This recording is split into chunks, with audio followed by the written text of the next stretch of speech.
할렐루야.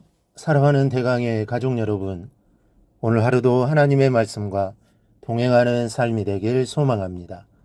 오늘 함께 나눌 하나님의 말씀은 사도행전 1장 9절에서 11절 말씀입니다. 이 말씀을 마치시고 그들이 보는 데 올려져 가시니 구름이 그를 가리어 보이지 않게 하더라. 올라가실 때에 제자들이 자세히 하늘을 쳐다보고 있는데 흰옷 입은 두 사람이 그들 곁에 서서 이르되, 갈릴리 사람들아, 어찌하여 서서 하늘을 쳐다보느냐? 너희 가운데서 하늘로 올려지신 이 예수는 하늘로 가심을 본 그대로 오시리라 하였느니라. 아멘. 예수님께서 너희가 성령을 받으면 내 증인이 될 것이라는 말씀을 마지막으로 남기시고 하늘로 승천하셨을 때 제자들은 하늘만 쳐다보고 있었습니다. 아마 제자들은 주님께서 자기들을 떠나 하늘로 올라가시는 것을 놀라운 마음으로 쳐다보았을 것입니다.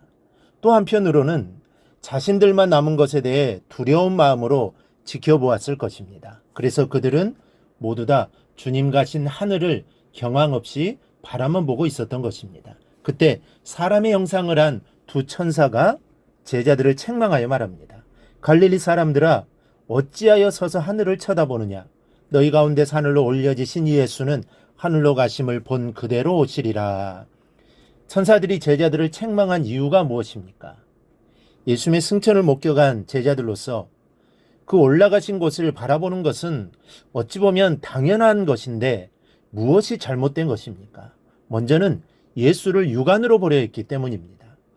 오늘 말씀을 보니 제자들은 예수님께서 승천하신 뒤에도 예수를 육안에 의지하여 보고자 했습니다. 이 말씀을 마치시고 그들이 보는 데 올려져 가시니 구름이 그를 가리어 보이지 않게 하더라. 올라가실 때 제자들이 자세히 하늘을 쳐다보고 있는데, 여러분, 예수는 믿음으로 바라보는 것입니다. 예수님께서 세상에 계실 때는 육체를 의지해도 괜찮았습니다. 아니, 절실히 필요했습니다. 삭개오나 여리고의 소경을 보십시오. 예수께로 나왔던 중풍병자나 환자들을 보십시오. 그들이 얼마나 고생하며 예수님께로 나왔습니까? 삭개오는 그 작은 키로 뽕나무를 기어오르지 않으면 안 되었고, 여리고의 소경은 사람들의 욕을 먹으면서도 다윗의 자손 예수여 나를 불쌍히 여기소서라고 목이 터져라고 외치지 않으면 안 되었습니다. 또 중풍병자는 사람들이 그를 데리고 와서 남의 집 지붕을 뚫고 달아내리는 소동을 부리지 않으면 안 되었습니다. 반면에 육체적인 조건이 남보다 좋은 사람들은 어떠했습니까? 남보다 키가 큰 사람들은 사람들이 많이 몰려와도 사람들의 머리로 예수를 바라볼 수 있었을 것이고, 기가 좋으면 멀리서나 또는 사람들이 웅성거려도 예수의 가르침을 놓치지 않고 들을 수 있었을 것입니다. 또 시력이 좋으면 멀리서도 예수님을 바라보고 은혜를 받아 누릴 수 있었을 것입니다. 이렇듯 남보다 뛰어난 육체적인 조건이 예수님께서 세상에 계시는 동안에는 필요했던 것이 사실입니다. 그러나 승천하신 다음에는 그렇지 않습니다. 예수를 육신의 눈으로 볼 수 있습니까? 육신의 귀로 예수의 음성을 오늘날도 들을 수 있습니까? 예수님께서 승천하신 다음부터는 육체의 조건이 신앙에 아무런 도움이나 해가 되지 않는 것입니다. 전혀 관계가 없다는 말씀입니다. 오직 마음이 중요하고 믿음이 중요합니다. 제자들이 책망을 받은 것은 이 사실을 몰랐기 때문입니다. 여러분, 천국이나 지옥이 어디 있느냐는 사람, 또 영혼이 어디 있느냐는 사람, 하나님이 어디 있느냐는 사람은 모두 육체적인 조건을 의지하는 사람입니다. 눈으로 보아야만 믿겠다는 어리석은 사람들입니다. 믿음은 보지 않고 믿는 것입니다.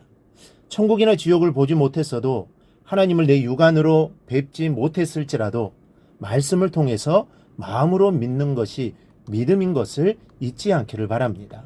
주님은 부활을 의심하는 도마에게 너는 나를 본 거로 믿느냐? 보지 못하고 믿는 자들은 복되도다라고 말씀하셨습니다.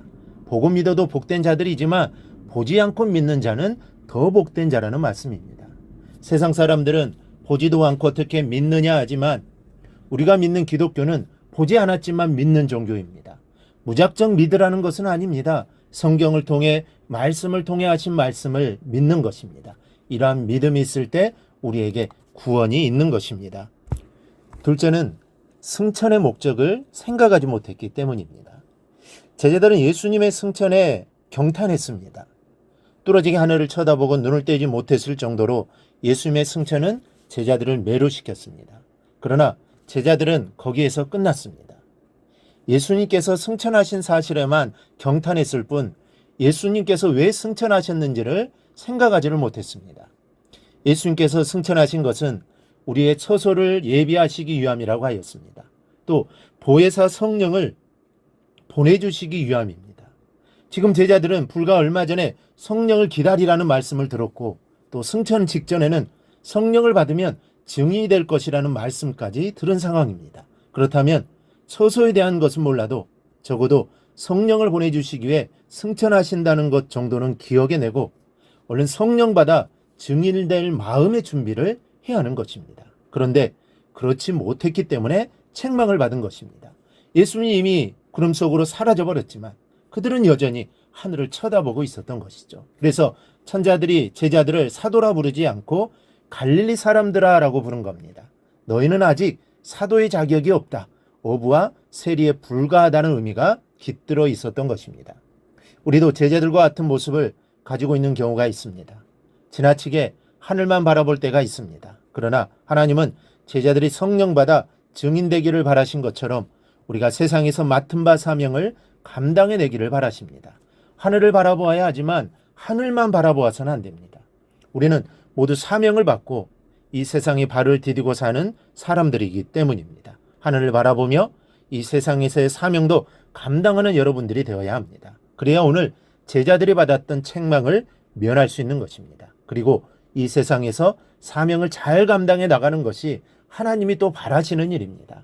이 사실을 기억하고 하나님이 주신 사명 잘 감당하여 하나님의 영광만을 드러내며 살아가는 우리 성도들이 되기를 주님의 이름으로 축원합니다. 오늘 묵상한 말씀을 굳게 잡고 삶으로 실천하며 살아내는 대강의 모든 성도들이 되기를 축복합니다.